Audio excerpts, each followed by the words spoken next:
আসসালামু আলাইকুম সুপ্রিয় দর্শকবৃন্দ। ক্যাডেট কলেজ বাংলাদেশ শিক্ষা ব্যবস্থায় অন্যতম এক ভরসার নাম। এখানে চান্স পাবার পরে ভবিষ্যৎ সুন্দর হবার যেরকম সম্ভাবনা থাকে ঠিক তেমনি এখানে ভর্তি পরীক্ষা দিয়ে চান্স পাবার আগেও কিন্তু চলে বিশাল এক যুদ্ধ। তো সেই যুদ্ধ কিভাবে পরীক্ষা হয়, পরীক্ষায় কিভাবে ভালো করা যায়, প্রস্তুতি কখন থেকে নেওয়া উচিত, কিভাবে নিজেকে এই বিশাল এক ভর্তি যুদ্ধের জন্য প্রস্তুত করা উচিত, আর এই প্রস্তুতি নিলে কিভাবে ক্যাডেট কলেজে চান্স পাবার পাশাপাশি পরবর্তী জীবনটাও আরো সুন্দর হতে পারে, সেই ব্যাপারে আজকে আমরা গল্প করব।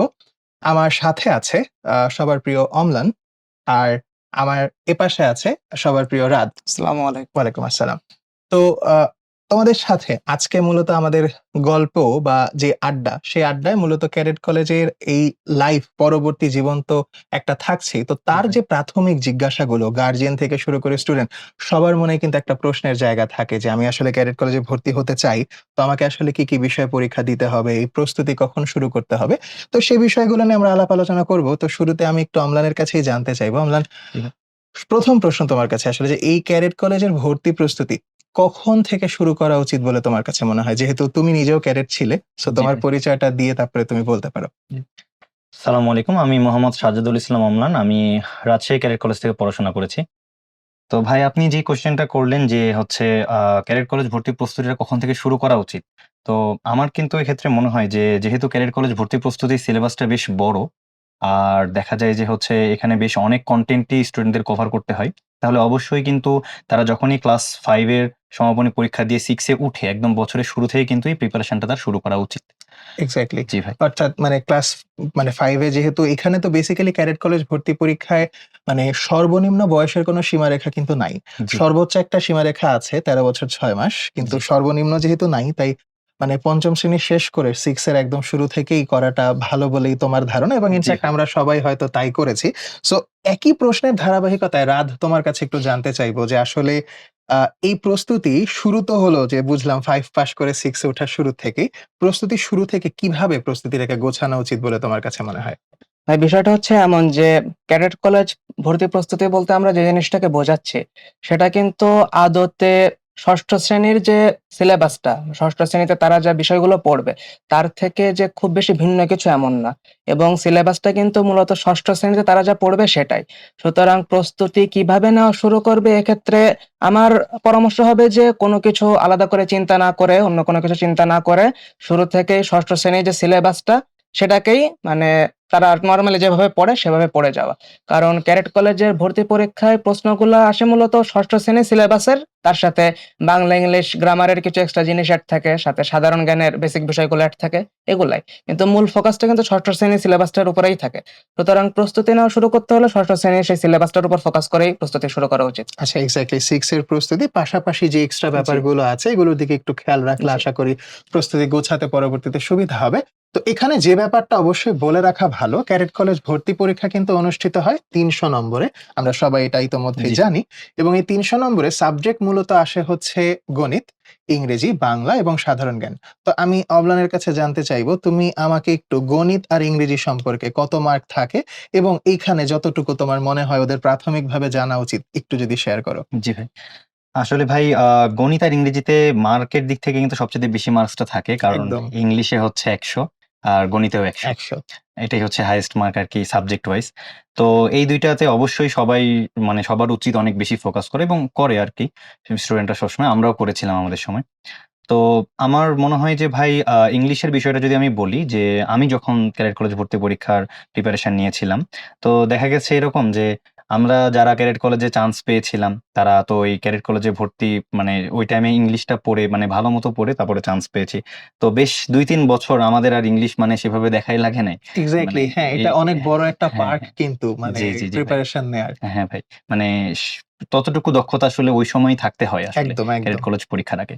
তো এইজন্য ইংলিশে বেশ ভালোই ফোকাস করতে হয়। তাদের 6 এর বইয়ে যা আছে বা গ্রামারে যা আছে তা তো লাগেই। তার সাথে গ্রামারের আরো কিছু বেসিক কনসেপ্ট তাদের এমনকি প্রয়োজন আমি পড়ে। তো আসলে পড়াতে যেয়ে বা নিজেদের সময়ও দেখেছি পরবর্তীতে যে ইউনিভার্সিটি অ্যাডমিশনের জন্য যা কিছু প্রযোজ্য জি ভাই। দেখা যায় ওদের কিন্তু অলমোস্ট সেই লেভেলেই গ্রামারটা শিখতে হয়। জি ভাই। এবং আমি মোটামুটি সিওর যে তুমি একমত হবা এই ব্যাপারে যে ম্যাথের ক্ষেত্রেও কিন্তু জি 6 ভাই। এর টপিক গুলোই কিন্তু ইন ডেপথ চিন্তা করলে এটা কিন্তু বেশ একেবারে 7, 8 এমনকি 9, 10 এরও কিছু কনসেপ্ট কিন্তু এখানে চলে আসে। জি ভাই।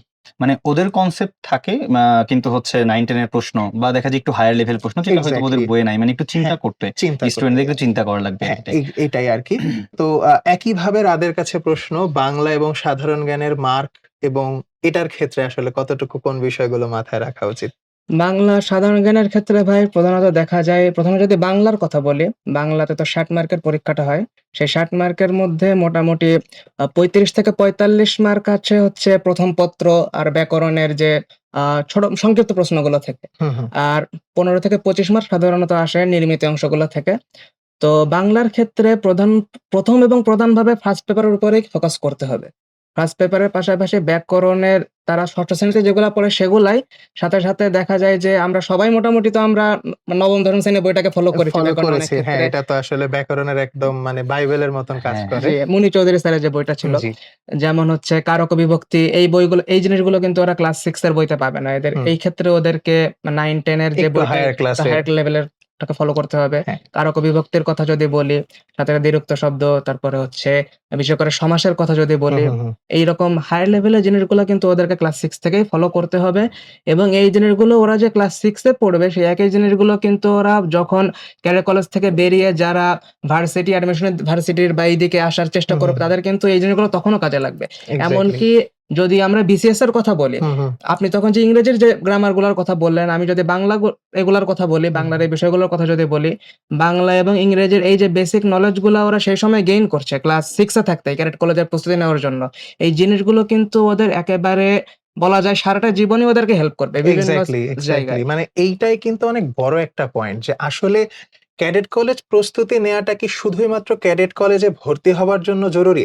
নাকি এই জিনিসটা সারা জীবন একটা স্টুডেন্টের বেসিক হিসেবে কিন্তু মানে একেবারে জীবনের ওই ইউনিভার্সিটিতে ভর্তি হবার আগ পর্যন্ত যে সময়টা, অর্থাৎ পরবর্তীতে 7, 8, 9, 10 এবং inter first year, second year সবকিছু মিলায় একেবারে পরিপূর্ণ একটা কিন্তু ওর জন্য গাইডলাইন হিসেবে জি, থেকে যায় এবং আমি মোটামুটি নিশ্চিত আমার মতন তোমরাও কলেজে থাকতে বিশেষ করে এই সাবজেক্ট গুলা কলেজে থাকতে কিন্তু খুব বেশি পড়তে হয় নাই।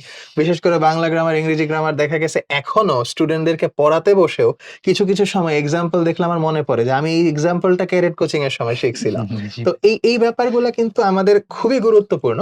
ইভেন আমাদের যেসব বন্ধুরা কোচিং করেছিল কিন্তু পরবর্তীতে চান্স পায়নি তাদের ক্ষেত্রে আমরা দেখেছি এরা কেউই কিন্তু আসলে জীবনে মানে কোনো একটা জায়গায় ভর্তি পরীক্ষা দিয়েছে, চান্স পায় নাই, এমন হয় নাই। এখন স্বাভাবিকভাবেই ক্যাডেট কলেজের সিট সব মিলায় ১ বছরে ৬০০ জন চান্স পায় ছেলে-মেয়ে মিলায়। জি, কিন্তু এর বাহিরেও যারা ভালো মতন প্রস্তুতিটা নেয়, তাদের কিন্তু একটা বিশাল বড় অ্যাডভান্টেজ থাকে। জি ভাই। যা ওরা পরবর্তীতে এসএসসি, এইচএসসি লাইফেও ব্যাপক একটা জি এবং এখানে শুধু বাংলা, ইংরেজি গ্রামারের কথা না বলে আমরা শুধুমাত্র সাধারণ জ্ঞানের কথাটাও আনতে পারি। এক্সাক্টলি, সাধারণ জ্ঞান অবশ্যই। যে সাধারণ বিষয়টা জ্ঞানের যে বেসিকটা ওই সময় তৈরি হয় বা ওই যে আগ্রহ, বিশ্বকে জানার, দেশকে ভালোভাবে জানার যে আগ্রহটা, এটা নরমালি আমাদের একাডেমিক লাইফে যেহেতু থাকে না, সো ক্যাডেট প্রস্তুতিটা কিন্তু এই জায়গায় ব্যাপক একটা মানে হেল্পফুল হয় বলে আমার ধারণা।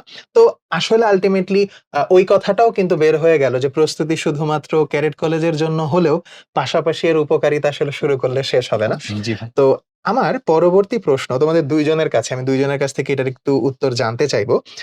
একটু ১ম এ অম্লানের কাছেই যাই। সেটা হচ্ছে অম্লান তোমার কাছে কি মনে হয়? ক্লাস 6 এর একটা স্টুডেন্টের একাডেমিক যে পড়াশোনা আর ক্যাডেট কলেজের যে পড়াশোনার প্রস্তুতি, এই ২ টা কি তার প্যারালালি চিন্তা করা উচিত? নাকি আলাদাভাবে ক্যাডেট কলেজকে ফোকাস করে আলাদা কোনো দুশ্চিন্তা করে এটা নিয়ে অনেক বেশি ছোটাছুটি করা উচিত? আ আ আসলে ভাই আমার এক্ষেত্রে মনে হয় যে ক্যাডেট কলেজ ভর্তি পরীক্ষাটা কিন্তু বেসিক্যালি ক্লাস 6 এর সিলেবাসের উপরেই। হুম, মানে এটাই হচ্ছে মানদণ্ড। হুম। তো সেই ক্ষেত্রে দেখা যায় ওরা যদি ক্যাডেট প্রিপারেশনটা নেয় সেখানে কিন্তু ওই একাডেমিকটা প্যারালালি চালানোর জন্য খুব একটা কঠিন হবে না। না, মানে একদমই না। এটা প্রায় কভার হয়ে যাবে। কিছু পোরশন যেটা হচ্ছে একটু এক্সট্রা পড়া লাগবে ওদের সেটা কিন্তু ওরা হচ্ছে চাইলেই পড়ে নিতে পারে হুম, আসলে। একদম। তো যারা এই ক্যাডেট প্রিপারেশন নিচ্ছে ওদের যে শুধুই ক্যাডেট নিয়েই চিন্তা করতে হবে একাডেমিকটা একদম ফেলে দিয়ে, এটার আসলে ভাই কোনো দরকার না, নেই। একদমই না। জি আর ভাই। এখানে কিন্তু বড় একটা কথা যে আসলে 7 এ ভর্তি হতে গেলেও তো 6 পাস করতে হ্যাঁ, হবে। জি ভাই। অবশ্যই। তো একাডেমিক পড়াশোনাটা আমার কাছে যেটা মনে হয় ক্যাডেট কলেজ প্রিপারেশন নিলে তো এমনিতেই কাভার হয়ে যাচ্ছে যেমনটা অম্লান বলছিল জি ভাই। একটু আগে। আর একদমই আলোচনার শুরুতে তোমরা দুইজনই বলেছো যে এখানে আসলে মূল মানদণ্ডের জায়গাটা কিন্তু আসলে ক্লাস 6 এর একাডেমিক যে সিলেবাস সিলেবাস। সেটাই। তো এর পাশাপাশি আসলে ওদের মানে ক্যাডেট কলেজকে একটু বেশি যদি ফোকাস করতে হয় তাহলে বেশ পয়েন্ট তো চলেই আসছে, বাংলা গ্রামার একটু, ইংরেজি গ্রামার একটু বেশি, ম্যাথের ক্ষেত্রে একটু ডেভেলপড কোয়েশ্চেন বা একটু মানে ইন ডেপথ যে কোয়েশ্চেন গুলো আছে সেগুলা। এর পাশাপাশি আর কোনো দিকে যেমন সাধারণ জ্ঞানের জন্য কোন কোন জায়গাগুলা ওরা মানে বিশেষ করে একটু ফোকাস রাখা উচিত একাডেমিকের পাশাপাশি, এই ব্যাপারটা একটু যদি রাত বলো। সাধারণ জ্ঞানের কথা যদি বলি ভাই, শুধু সাধারণ জ্ঞান কেন, যেকোনো বিষয়ের কথাই যদি বলি, হুম হুম সব বিষয়ে কিন্তু কিছু, কিছু জিনিস থাকবে ভাই যেগুলোকে আপনি মোটামুটি মানে বেসিক নলেজ বলতে পারেন। হুম। যেমন ইংরেজিতে যদি ভয়েসের কথা ধরেন, হুম হুম হুম। বাংলায় যদি আপনি বর্ণমালার কথা ধরেন, যে হুম। নরমাল একটা প্রশ্ন যে বাংলা বর্ণমালায় টোটাল কতগুলো বর্ণ আছে? হুম হুম হুম বা আপনি যদি সাধারণ জ্ঞানের কথা চিন্তা করেন যে বাংলাদেশের রাজধানী কোনটা? হুম হুম। বা যদি প্রশ্ন করা হয় যে বাংলাদেশের জাতীয় সংগীতে মোট কতগুলো চরণ আছে? কতগুলো চরণ এই আছে বা জিনিসগুলো জি, সীমান্তবর্তী জেলা জি, জি। উপজেলা এগুলো আচ্ছা, যেগুলো এই আছে। জিনিসগুলো কিন্তু ভাই বেসিক প্রশ্ন হুম খুবই। হুম হুম তো এই যে বেসিক প্রশ্নগুলো, এই জিনিসগুলো কিন্তু আসলে মানে হয়তো কঠিন মনে হতে পারে, কিন্তু আদতে কেউ যদি পড়তে বসে তাহলে কিন্তু সে অবশ্যই আবিষ্কার করবে হুম যে হুম হুম ক্লাস 6 এর যে নরমাল সিলেবাসটা, সেই সিলেবাসটার সাথে, সাথে এই বেসিক জিনিসগুলা সাথে, সাথে নিয়মিত চর্চা করা। হুম হুম। কারণ জিনিসটা আসলে এমন না যে একেবারে পুরো আমি ঝাড়া মুখস্থ করে গেলাম। একদম জিনিসগুলো আসলে নিয়মিত চর্চার উপর রাখার একদম। মতোই আর বিষয়। সুতরাং এখানে যে বিষয়টা আসলে না বললেই না, যে আমাদের কাছে কিন্তু পুরো 6 অর্থাৎ একটা বছর জি, সময় থাকে। অবশ্যই। তো সিলেবাস আসলে একদিক দিয়ে চিন্তা করলে ষষ্ঠ শ্রেণীর একটা বাচ্চার কথা চিন্তা করলে সিলেবাসটা হিউজ, অবশ্যই এটা আমাদের অবশ্যই, মানতে হবে। তবে তুমি যে কথাটা বললা নিয়মিত চর্চা, একটা কনসিস্টেন্সি যদি থাকে অবশ্যই। তাহলে আসলে বছর জুড়ে প্রিপারেশন নিতে নিতে বারবার করে জিনিসগুলো পড়তে পড়তে কিন্তু একটা বেশ ভালোই প্রস্তুতি গুছিয়ে ফেলা সম্ভব। তো যেই কথাটা আসলে বারবার গার্জিয়ানদের থেকে শুরু করে স্টুডেন্টদের থেকে আমরা পাই, সে ব্যাপারটা নিয়ে তোমাদের সাথে একটু আলোচনা করব। সেটা হচ্ছে বর্তমান সার্বিক পরিস্থিতি বিবেচনায় এই ভর্তি প্রস্তুতিটা আবাসিক কোনো একটা প্রতিষ্ঠানে থেকে নেওয়া ভালো, নাকি বাসা থেকে বাবা মার কাছে থেকে যদি সেই সুযোগটা আমরা পাই সেটা নেওয়া ভালো? আমি রাদের থেকে শুরুতে জানতে চাইবো। ক্যাডেট কলেজ ভর্তি প্রস্তুতির কথা বলার আগে আমি একটু আমার নিজের মানে ভার্সিটি জীবনের অভিজ্ঞতার কথা বলতে চাই। হুম হুম ভার্সিটিতে যখন ভর্তি পরীক্ষার প্রস্তুতি নিয়েছিলাম, এখন ভাই যদি ক্যাডেট কলেজের ভর্তি প্রস্তুতি যেটা, এটাকে যদি একটা সাগরের মতো বিবেচনা হুম করি, হুম তাহলে হুম তো ভার্সিটি অ্যাডমিশনের যে পড়াশোনাটা সেটা হুম তো হুম। মানে বলা যায় একরকম মহাসাগর। মহাসাগর অনেকটা একদম। কিন্তু মানে বলা যায় যে একই রকম আঙ্গিকের। হ্যাঁ, ভার্সিটি দুইটার কয়েক প্যাটার্ন মোটামুটি বাংলা, সেম। ইংরেজি, সাধারণ জ্ঞান, একদম একদম হ্যাঁ। তারা কিন্তু ক্লাস 6 এ ওই জিনিসগুলোই পড়ছে। তো যখন ভার্সিটি অ্যাডমিশনের জন্য প্রস্তুতি নেওয়ার সময় আসে, তখন কিন্তু অবশ্যই সবাই চেষ্টা করে যে যেহেতু ৩ মাস সময়টা খুবই বড় রকম একটা প্রেশারের মধ্যে দিয়ে যায়। সুতরাং এই সময়টাতে পড়াশোনার পাশাপাশি যত বেশি তারা হচ্ছে মানে নিজেকে রিল্যাক্স এর মধ্যে বা নিজেকে একটু নির্ভর রাখতে পারে। তো ক্লাস 6 এর একটা ছেলে যখন সে ১ম বার আবাসিকে ভর্তি হবে, তখন অবশ্যই তার নতুন পরিবেশের সাথে মানিয়ে নিতে সময় লাগবে। সে অবশ্যই সময়টা কারো ক্ষেত্রে নির্দিষ্ট করে আসলে বলা যায় না কত হুম সময় হুম লাগবে। হুম। সুতরাং এই যে সময়টা, কারণ সবার মানসিকতা তো একরকম না। সবাই তো হোম সিকনেসটা সমানভাবে ফিলও করে না। না অবশ্যই সুতরাং অবশ্যই। স্বাভাবিকভাবেই কারো ক্ষেত্রে যদি দেখা যায় যে সময়টা বেশি লেগে যাচ্ছে, তখন স্বাভাবিকভাবেই আসলে তার যে ক্যাডেট কলেজ ভর্তি পরীক্ষার জন্য প্রস্তুতিটা, ১ম এ যে কথাটা বললাম হুম যে হুম এটা হুম। একটা কিন্তু কনসিস্টেন্সির বিষয়। অবশ্যই নিয়মিত অবশ্যই। চর্চার বিষয়। সুস্থ সুতরাং থাকার একটা জি। অনেক বড় ব্যাপার এখানে থাকে। সুতরাং বর্তমান সময়ের প্রেক্ষিতে আবাসিকে কোচিং করার থেকে বরং বলা যায় যে নিজের পরিবারের সাথে মানে পরিবারের সাথে পরিবারের চোখের সামনে আস্তে, আস্তে মনোযোগী হয়ে যে নিয়মিত একদম। কনসিস্টেন্সির সাথে হ্যাঁ, হ্যাঁ, হ্যাঁ, চর্চার হ্যাঁ। মাধ্যমে প্রিপারেশনটা নেওয়া সবথেকে আমার কাছে বেটার মনে হয়। উম অনেক সুন্দর একটা পয়েন্ট উল্লেখ করেছো রাজ। একই সাথে আমি অম্লানের কাছে এই পয়েন্টে যদি একটু এড করি যে আসলে আগেকার সময়ে হ্যাঁ, মানুষজন মানে বারবারই চিন্তা করেছে একটা আবাসিক প্রতিষ্ঠানে থেকে প্রিপারেশন নেয়ার, বা আসলে তখন দেশের বিভিন্ন জায়গা জুড়ে আসলে কম্বাইন্ড একটা প্রিপারেশনের তো কোনো সুযোগ ছিল না। তো সেখানে উদ্ভাস যেহেতু আসলে সারা বাংলাদেশের মানে একেবারে ৬৪ জেলার যেকোনো প্রান্তেই আমাদের আসলে উদ্ভাসের কোনো না কোনো ব্রাঞ্চ ইতোমধ্যে পৌঁছে গেছে।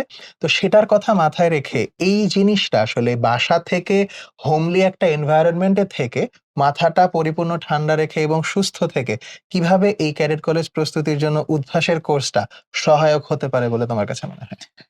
জি ভাই। তো এইখানে আসলে রাত যেটা বলল ভাই, ওখান থেকে আমি যদি শুরু করি যে এখনকার সময়ে কিন্তু দেখা যায় ক্যাডেট কলেজে যারা ভর্তি প্রস্তুতি নেয়, এই বাচ্চারা কিন্তু ভাই বলতে গেলে বয়সের দিক থেকে বেশ ছোটই বলা যায়। অবশ্যই, হ্যাঁ, অবশ্যই, তারা কেবল একদম। 5 টা পাস করে 6 এ উঠেছে। হুম, হুম, তো এক্ষেত্রে অভিভাবকদের একটা চিন্তা থাকে, তাদেরকে নিয়ে একটা মানে অনেক সময় দেখা যায় যে বাইরে রাখতে চায় না অনেকেই, যে একটা সিকিউরিটির বিষয় থাকে। হুম, হুম। অনেক অভিভাবকই ভয় পায়। তো সেই ক্ষেত্রে আমার মনে হয় ভাই যে বাসায় থেকে যদি সে প্রিপারেশন নেওয়ার সুযোগ পায়, তো সেটা দেখা যায় তার জন্য একটু মানে অনেক বড় একটা সুযোগ হবে। কেন? কারণ সে আসলে তার বাসায় যেভাবে পড়াশোনা করতে পারবে, আবাসিকে গেলে এতজনার ভিতরে তাকে পড়তে হবে। অনেকে দেখা যায় এটা মানায় নিতে পারে না। অবশ্যই। হ্যাঁ, তো তাদের জন্য একটা ক্ষতির ব্যবস্থা হয়ে যায়। একটা স্টুডেন্ট যদি সে নিজের পড়াটা পড়তেই না পারে, হুম, হুম, তো হুম। সেক্ষেত্রে তো আসলে তার প্রিপারেশন নিয়ে খুব একটা লাভ হবে না। তো অবশ্যই। এই দিক থেকে আমার মনে হয় বাসায় বসে প্রিপারেশন নিলে বেশ ভালো হয়। আর আমি যদি বলি যে একটা কেসে তার হচ্ছে অফলাইনটা একটু লাগার কথা, সেটা হচ্ছে পরীক্ষা দেওয়ার জন্য। হুম, হুম, হুম। যে সে যদি অফলাইনে পরীক্ষাটা দিতে পারে, তাহলে তার পরীক্ষার হলের যে ভয়টা সেটা কাটবে। তো এই ক্ষেত্রে কিন্তু আমার মনে হয় ভাই উদ্ভাসের যে কোর্সটা, এটা হচ্ছে সব দিক থেকে ওর জন্য ভালো হচ্ছে। কারণ সে মানে বাংলাদেশের যেকোনো প্রান্তে বসে থেকে একদম আমাদের মানে এক্স ক্যাডেট যে টিচার ভাইরা আছে, আপুরা আছে, হুম। তাদের থেকে একদম সুন্দর একটা ক্লাস পাচ্ছে। নিজে বাসায় বসে প্রিপারেশন নিতে পারতেছে। এবং যেটা বললাম পরীক্ষা, যে সে যদি চায় যে অফলাইনে পরীক্ষা দিতে, আমাদের উদ্ভাসের যে কোর্সটা সেটা কিন্তু ওই যে অফলাইনে তারা যেকোনো ব্রাঞ্চে মানে সে যে জেলায় থাকতেছে সেই জেলার ব্রাঞ্চে গিয়ে পরীক্ষা দিতে পারবে। অসাধারণ। আমি ২ টা পয়েন্ট এখানে একটু এড করব। আমার মনে হয় জি তোমরা ভাই। নিশ্চিত হবা। এতদিন পর্যন্ত অনেকেই এই ব্যাপারটাকে কিন্তু গার্ডিয়ান বলি বা অন্যান্য যারা আছে অনেক জায়গা থেকে এমন কথা শোনা যায় যে ক্যাডেট কলেজে যখন 7 এ যাবে, ক্যাডেট কলেজ তো একটা আবাসিক প্রতিষ্ঠান। তো জি ভাই। সেটারই যদি একটা এক্সপেরিয়েন্স 6 এ হয় তাহলে আবাসিক প্রতিষ্ঠানে থাকার অসুবিধাটা আসলে কি? কিন্তু একটা কথা আমাদেরকে ভুলে গেলে চলবে না। ক্যাডেট কলেজে আবাসিক অবস্থায় স্টুডেন্টরা থাকার পিছনে যে কি পরিমাণ শ্রম, খরচ এবং যে একটা মহাযজ্ঞ, জি, এটা আসলে বাহিরে কোনো প্রতিষ্ঠানেই সম্ভব না। জি ভাই। সম্ভব না। যারা ক্যাডেট কলেজে ৬ টা বছর থাকে, যেমন আমরা ৩ জনই যেহেতু এক্স ক্যাডেট, সো এই জায়গাটা আমরা অবশ্যই জানি, দেখেছি, ফিল করেছি বা না জানলেও মোটামুটি একটা ধারণা কিন্তু করা যায় যে কি পরিমাণ খরচ বাংলাদেশ সরকার থেকে শুরু করে মানে বাংলাদেশ সেনাবাহিনীর এই ক্যাডেট কলেজের জন্য আলাদা যে একটা বাজেট থাকে বা সেটার পিছনে যে খরচ, সেটার পিছনে যে পরিচালনার জন্য যে একটা যজ্ঞ, এটা আসলে কখনোই এটার কোনো মানে কম্প্যারিজনই হয় না যে আমি আসলে আগে ১ বছর এক্সপেরিয়েন্স করব। না, এটা আসলে পুরাপুরি সেটাই। বলতে গেলে মানে একটা ভুল একটা কম্প্যারিজন হয়ে যাবে। আসলেই। ক্যাডেট জি, কলেজে থাকার যে এক্সপেরিয়েন্স এবং বাহিরে একটা আবাসিক প্রতিষ্ঠান থেকে কোচিং করার এক্সপেরিয়েন্স, প্রচুর পরিমাণে আমাদের বন্ধুদেরকে দেখেছিলাম ছোটবেলায় যে ওরা এই আবাসিকে থাকতে যে অসুস্থতা বা মানিয়ে নেয়ার যে প্রবলেম, এগুলার কারণে দেখা যায় মাঝপথে কোচিং ছেড়ে দিয়েও কিন্তু অনেকে মানে রেগুলার আর পড়াশোনা তার চালাইছে। থেকেও আরেকটা বড় কথা ভাই, যে ক্যাডেট কলেজে কিন্তু আসলে সবসময় এটা অবশ্যই শিক্ষা প্রতিষ্ঠান, হুম, কিন্তু হুম, হুম। পড়াশোনাটা কিন্তু একমাত্র ফোকাস না। না, ক্যাডেট একেবারেই না। কলেজে কিন্তু কো-কারিকুলার, এক্সট্রা কারিকুলার সব রকম এক্টিভিটিস এর উপরে জোর দেওয়া হয়। একদম, একদম। কিন্তু ক্যাডেট কলেজ ভর্তি প্রস্তুতির যে সময়টি, এই সময়টা কিন্তু মোটামুটি বলতে গেলে ওয়ান অ্যান্ড অনলি পড়াশোনার জন্যই। একদম, একদম। আপনি যদি অন্যান্য জিনিসগুলোর কথা বাদও দেন, অন্য হুম, হুম, কোনো আবাসিক প্রতিষ্ঠানে কি কখনো তার মানে ছাত্র যারা ভর্তি আছে, হুম, তাদের তো আর হুম। ভোর ৫ টার সময় উঠে কখনো পিটি খড়তে না, নামাবে না। অবশ্যই না, অবশ্যই না। এটা তো সম্ভবও না বাস্তবতার ক্ষেত্রে চিন্তা করলে। তো আমি এখন আলোচনার একদম শেষ পর্যায়ে তোমাদের ২ জনের কাছে জানতে চাইবো, এই ক্যাডেট কলেজ ভর্তি পরীক্ষার প্রস্তুতির সময়টা তোমার জার্নি কেমন ছিল? কিভাবে করে কোন বিষয়গুলো তুমি মানে পড়াশোনার জায়গাটা আরকি গুছানোর যে বিষয়টা বা সবকিছু মাথায় রেখে আগানোর বিষয়টা, এটা একটু তুমি তোমার মতন শেয়ার করো অম্লান। জি ভাই। তো আমার যদি জার্নির শেয়ারের কথা বলি ভাই, তাহলে সেক্ষেত্রে আমার প্রিপারেশনটা আমার যতদূর মনে পড়ে আমাদের টাইমে তখন হচ্ছে ইংলিশে সবচাইতে বেশি নম্বর থাকতো। আচ্ছা। তো আমি আমার পুরো প্রিপারেশন জুড়ে আসলে ইংলিশের প্রতি বেশ ভালোই ফোকাস দিয়েছিলাম। হুম, আর হুম, হুম। ইংলিশ আমাকে বেশ অনেক হেল্প করছে আমার আচ্ছা। ক্যারিয়ার কলেজে চান্স পাওয়ার দিক থেকে। তারপরে যদি আমি বলি হ্যাঁ, দেন তারপরে আমার ম্যাথের জন্য প্রিপারেশনে বেশ ভালোই আমাকে টাইম দেওয়া লাগছে এবং মানে সেক্ষেত্রে দেখা যায় বাংলা, সাধারণ জ্ঞান ওগুলোও কিন্তু আসলে প্রিপারেশন আমাকে সমানভাবে নিতে হইছে। তো এই ক্ষেত্রে আমি যেটা বলব ভাই যে আমি যেভাবে প্রিপারেশন নিছিলাম তাতে ক্লাস মানে ৬ষ্ঠ শ্রেণীর যে আমি অবশ্য স্কুলে যে পরীক্ষাগুলো দিতাম, হুম, হুম, হুম। তো ৬ষ্ঠ শ্রেণীর যে সিলেবাসটা সেটা তো আমি কভার করে গেছি। তার সাথে হচ্ছে এক্সট্রা যে জিনিসপাতিগুলো আমার হচ্ছে হুম, হায়ার লেভেল থেকে পড়তে হইছে, সেটাও আমি প্যারালালি চালিয়ে গেছি পুরা হুম, বছর হুম, হুম। জুড়ে। তো এইটা হচ্ছে আমাকে একটু হেল্প করছে ক্যাডেট কলেজ প্রিপারেশনের জন্য। আচ্ছা, রাত একই প্রশ্ন তোমার কাছে। তুমি কিভাবে সাজিয়েছিলে তোমার তো প্রস্তুতি? ভাইয়ের ক্ষেত্রে যেটা, আমার ক্ষেত্রে কিন্তু বিষয়টা একই রকম। আমাদের সময়, আপনাদের সময়ও ভাই সম্ভবত হ্যাঁ, যে বিষয়টা একই কাছাকাছি। রকম ছিল। হ্যাঁ, ইংরেজিতে ৬৫, সবথেকে বেশি মার্ক ছিল ইংরেজিতে, হুম, তারপরে ম্যাথে ৫৫, ৫৫। তারপরে সাধারণ জ্ঞানে ৪০ এবং তারপরে বাংলাতেও ৪০। হ্যাঁ, মোটামুটি একই রকম ছিল বিষয়টা। তো আমাদের ক্ষেত্রে অবশ্যই ভাই ইংরেজির উপর সবথেকে বেশি ফোকাস করাটা অবশ্যই উচিত। কারণ এই যে ইংরেজির যে বিষয়টা, এটা শুধুমাত্র ক্যাডেট কলেজ ভর্তির জন্য তা না। এটা আমরা অলরেডি আলোচনা করেছি যে এটা আসলে সারা জীবনই কাজে লাগবে। সাথে, সাথে সাধারণ জ্ঞান, কারণ ম্যাথ দ্বারা যেগুলা পড়বে সেটা মূলত কিন্তু ক্লাস 6 এর সিলেবাসের উপরে ফোকাস করে। তাদের সবথেকে মানে নতুন যে বিষয়টার উপর ফোকাস করতে হবে, যে জিনিসটা তারা আগে কখনো হয়তো একাডেমিক্যালি স্টাডি করে নাই বা চর্চা করে নাই, সেটা হচ্ছে সাধারণ জ্ঞান। এক্সাক্টলি। সুতরাং এইটার পেছনে তারা বাংলা, ইংরেজি, গণিত যে বিষয়গুলো আছে এগুলোর পাশাপাশি সাধারণ জ্ঞানের দিকেও একটু অবশ্যই মানে চর্চা করতে হবে জিনিসটা নিয়মিত। নিয়মিত অবশ্যই। কনসিস্টেন্সির সাথে চর্চা করতে হবে। আমি তোমাদের ২ জনের পয়েন্টের সাথে সামান্য ১টা-২টা পয়েন্ট শুধু যোগ করব এখানে যে, এই প্রস্তুতিটা কিন্তু দীর্ঘ একটা সময়ের, পুরো ১ বছরের একটা প্রস্তুতি। এটা একটা জার্নির মতন। তো এখানে হয়তোবা শুরুতেই ১ দিনে বা ১ মাসে ইমপ্রুভমেন্ট আসে না। অনেকে একাডেমিক্যালি খুব ভালো স্টুডেন্ট কিন্তু ক্যাডেট কোচিং এ যেয়ে দেখা যায় শুরুর দিকে রেজাল্ট অতটা ভালো হয় না। কারণ এখানে পড়াশোনার ধারাটা যেহেতু কিছুটা হলেও ভিন্ন রকম। তো আস্তে, আস্তে বারবার সবার কথা থেকেই কনসিস্টেন্সির কথাটা উঠে আসছে। কনসিস্টেন্সি, অধ্যবসায়, চেষ্টা এই জিনিসটা যদি কন্টিনিউয়াসলি করা যায়, আমি এমন অনেককেই দেখেছি শুরুর দিকে কোচিং এ খুব ভালো রেজাল্ট না হলেও মোটামুটি বছরের শেষের দিকে অগাস্ট, সেপ্টেম্বর মাসের দিকে যেয়ে কিন্তু তারাই বিভিন্ন মডেল টেস্ট যখন হতো, অনেক ভালো রেজাল্ট করতেও দেখেছি। আবার যদি কেউ মনে করে যে না আমি হচ্ছে শুরুর দিকে বেসিক ভাবে একাডেমিকের জায়গাটাই বেশি ফোকাস করব, পরবর্তীতে আমি ক্যাডেট কলেজের জন্য বেশি করে জোর দিয়ে পড়ব, সেটাও কিন্তু প্যারালালি সম্ভব। সো আসলে প্রস্তুতির জায়গাটা নিজের মতন।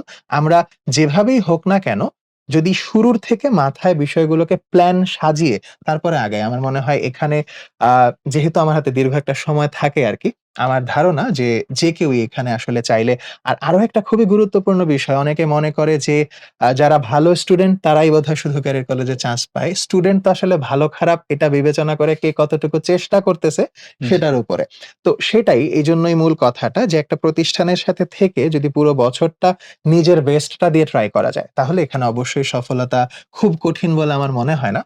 তো সত্যি কথা বলতে এই এত সমস্ত যে প্রতিযোগিতা, এত স্টুডেন্টদের ভিড়ে নিজের জন্য ক্যাডেট কলেজে একটা সিট বরাদ্দ করার জন্য যে প্রস্তুতি, সেই কারণে উদ্ভাস সব দিক ভেবে, সব দিক বিবেচনা করেই কিন্তু ওদের জন্য এমনভাবেই কোর্সটা সাজিয়েছে, যাতে করে শুরু থেকে শেষ পর্যন্ত ওদের জন্য একটা কমপ্লিট গাইডলাইন, কমপ্লিট প্রিপারেশন এর একটা নিশ্চয়তা দেয়া যায়।